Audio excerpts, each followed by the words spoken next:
جنت وعدہ ہے اور جہنم وعید ہے، کیا آپ اس بات سے اتفاق کرتے ہیں؟ اور کیا یہ بات قرآن و سنت میں کہیں پر واضح طور پہ اس طرح موجود ہے یا آپ کا اپنا استدلال ہے؟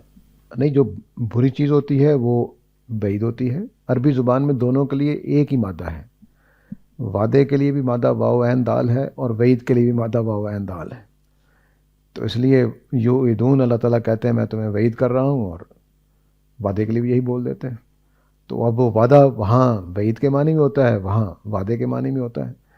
تو اس طرح سے یہ تو ٹھیک بات ہے کہ دونوں کا فرق ہے، لیکن یہ استدلال آگے وہ استدلال ہے، اس کو آپ کا اطمینان ہو تو قبول کر لیجئے، لیکن ہر استدلال کی حقیقت کل قیامت والے دن جا کے واضح ہونی ہے.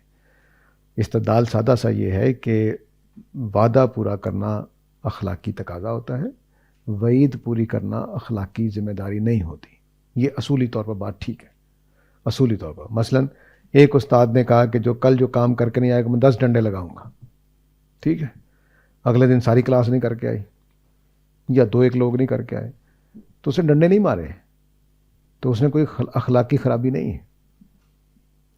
لیکن وہ اس کا جی کل جو آدمی کام کر کے آئے گا پورے، میں اس کو 10 روپے انعام میں دوں گا، اب وہ واپس نہیں جا سکتا.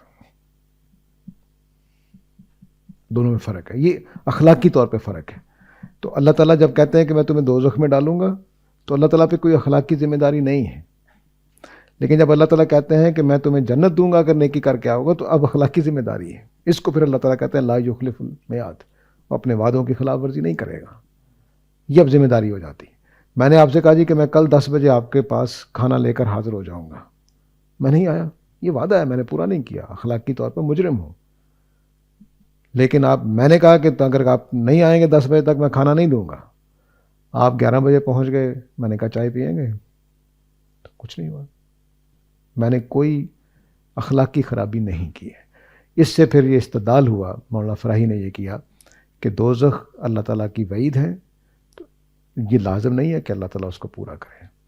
بس سب کو ختم کر دیا، مہینے بعد کر دیا، ہفتے بعد کر دیا، کیونکہ یہ خبر بھی تو جھوٹی نہیں ہو سکتی نا.